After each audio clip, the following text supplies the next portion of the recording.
How to replace the battery in fob of 2015 Nissan Rogue.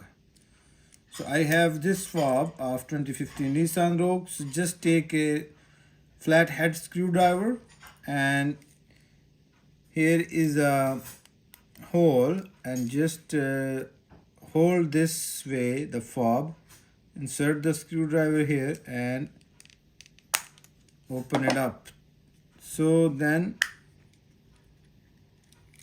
you are good. This is the board, keypad, and these are the keys. So this is the battery here, and just use the same screwdriver and battery will pop out. So this is CR2032 battery model.